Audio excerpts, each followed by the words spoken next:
Hey y'all, Shoe 7. Excuse me, I just got through coughing. That's why my eyes red. I'm not like Beyonce. I'm not high. Okay. Have y'all seen that video? Like, seriously. Okay, anyway. Seriously, this video is like going to be geared towards the men in the beginning and the women in the end. Actually, y'all just both listen because y'all, you need to know both sides anyway. So, I have seen and witnessed over the years on Facebook and on YouTube men and women who get into a relationship and change who they are to be with a certain person. Change everything about them that they held sacred. For instance, your spirituality. I have seen men get with women, and the woman is beautiful. The woman has a good job. The woman has can cook. She would make a great mother, and all this other stuff. Has a good family. Is not, what you don't want her to be. The perfect woman, almost. And then you think you found the perfect woman. You get comfortable. Oh, yeah. And then all of a sudden, this is if you're conscious, okay? She asks you to go to church. You're like, blank stare. What? Then she starts talking about Jesus all the time. And if you're a conscious person, you don't really get into religion. You're more spiritual. So this is like, oh my God, I knew it was too good to be true. She's going to try to get me to go back to church or go to church. What do I do?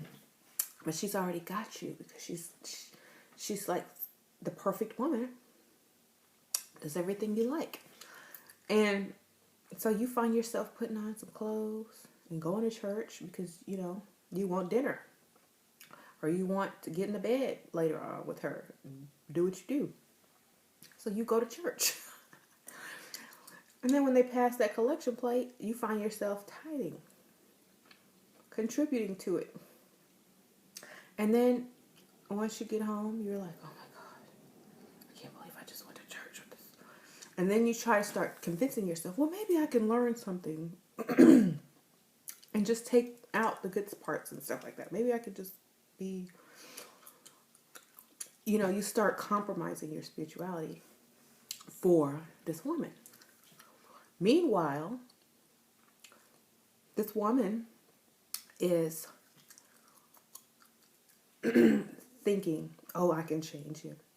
I'm going to make him a really good Christian. I want him to be a deacon in the church. I want to be at the church luncheons with my husband. And this is on y'all's third date. Or y'all's third week dating. After she's drugged you to church. She's planning your future in the church. Already. Oh, we're going to get him some nice suits with ties, and he's going to be pastor's best friend, and we're going to just worship Jesus together. And you're like, oh my God, what did I just do? I don't even subscribe to this mess, You're trying to figure out how you're going to break to her that you have an altar, or that you do ancestor honoring. Because she might take it the wrong way, So as the relationship goes on, you're like, okay, well, we start getting comfortable and like, well, I don't want to go to church this Sunday, baby. The game is on. And then she gets mad and she starts withholding from you. So now you're back in church. And so you have sacrificed all of this, your spirituality, your sports, your beliefs, not really your beliefs, but you basically said, okay, I'll go to church with you. I'll be with you. I'll pretend that I'm down for Jesus for you. But when it comes down to it, remember who is the real man in her life. It's not you. It's Jesus. Why? Because if you leave her, she's going to go, well, I still have Jesus. If you question her, you'll say, well, Jesus said. If you tell her that there's, other things out there besides Jesus or whatever, she's going to call you a liar. So basically what you have done is you have entered into a relationship with a woman who's already in a relationship with a man, and his name is Jesus. You're always going to be either number 2 or number 3 before y'all even have kids. Okay. You're going to be treated as number 2. You're going to be side dude. Because when you get with like one of those fanatical Christian church-going chicks, you're always number 2. And if you don't conform and comply to what she wants, then she's kicking you to the curb and waiting on the next person who she can try to conform and change. I like to call these type of women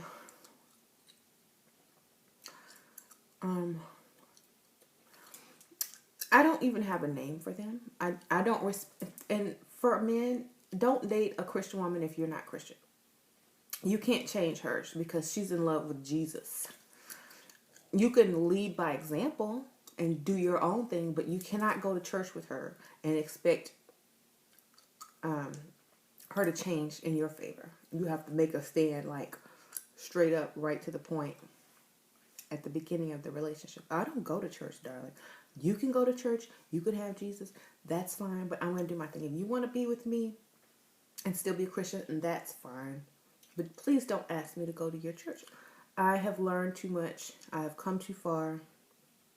If you want to learn, I can teach you if that's your choice, but I'm not going to force anything on you. Then she's going to realize that there's a separation there.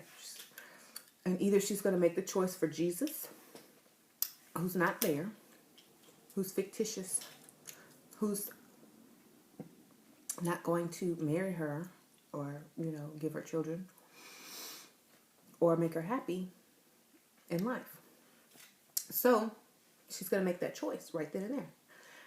And if you have a good woman, a smart woman, a woman with a brain, she's going to explore and see what you have to say. If you have someone brainwashed, in love with Jesus, who you always be number 2 to, she's going to go back this way to the church. That's how you can test it.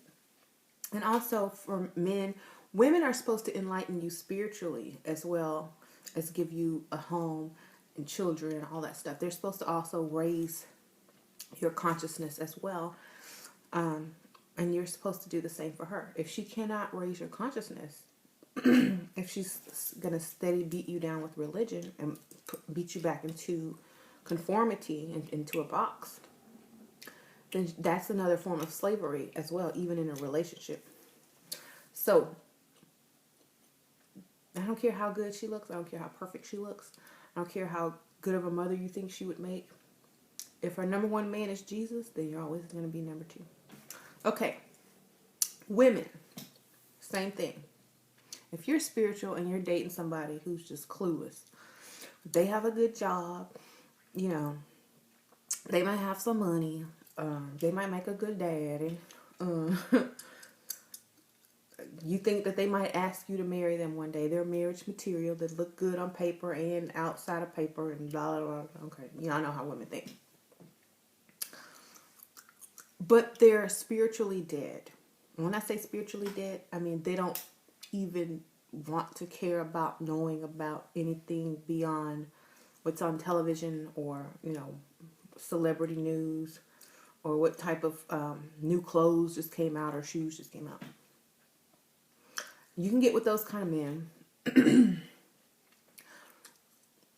and you can do a trial period. Or if you start, doing your spiritual thing and they're interested in learning and they're saying, oh, that's so cool. I want to try meditation. I want to do this. that's a good thing because he has made the choice to change and grow. You're not forcing him. And it also shows that he will, be able to grow consciously. And you don't really have to do much work. You just lead by example, right? And if he asks you to teach him, then you can teach him. But if you get a man that's like, oh, what you doing all that weird stuff, man? I don't have time for that. You're weird, and and then they start, putting on Young Thug or whatever. That might be your signal to, kind of cut ties and move on. But it's more like women have the ability to change men for the better. And men have that same ability to women. But women also have another power over men. They have sex. And they can control you with that. And men are controlled by it. Because I've seen, there was this great occult teacher. It was a male. Online, on YouTube. I was subscribed to him. He was telling me some stuff. I was like, oh my God. I had never thought of that. This is good to know. This is some good knowledge, right? One day he comes on YouTube and he makes a video saying that he found the woman that he's going to marry. She's a Christian, and she doesn't, she doesn't approve of all the teachings that he's doing. So he's giving it up and going to become a Christian and follow Jesus. And that was the last video. I mean, this dude had videos on multi-dimensional beings, astral travel, communicating with the dead. Like deep stuff, like how to increase psychic ability. This is just the tip of the iceberg. Like, he had stuff that he was doing. He had people that would pay him to learn from him. And then all of a sudden, this Christian woman got a hold to him and cut him off from the very passion that he had and the knowledge that he was sharing with other people. And I know, like, it's only been probably about a year since that happened. I know he's dying inside. I know he feels like, what have I done? What have I done? I know he's dying inside. And eventually, his true self is going to come back out, and he's going to go back to doing what he was doing, because you can't suppress who you really are. Not even for a woman. Like, after he gets tired of that woman, after he gets tired of her sex, after he gets tired of her, and he might meet someone online who shares his passion for knowledge, he's going to start, going back towards the person he used to be. And you can't change for people. You are who you are. That's it. You can grow, but you can't go backwards. It's going to hurt. And I'm just waiting on the day for his YouTube channel to pop back up, because I know he didn't delete it all.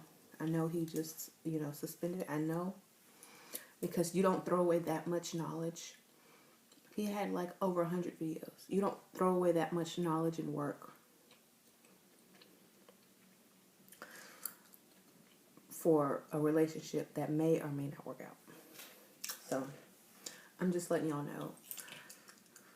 And also, like, if y'all are in a relationship with somebody who you think is not awake or won't ever wake up, that's not the problem. The problem is trying to change someone. Like, if y'all get along peacefully, if things are working out, and that person really doesn't need to awake to fulfill the role in the relationship, then that's fine. Because some people, they just have friends that they talk to about their spirituality. They have family members. They have people online. They don't really need their spouse to be a certain way, because just like you don't need your husband or your wife to be your best friend, or your not your best friend, but you're like your best girlfriend that you want to talk to woman stuff about.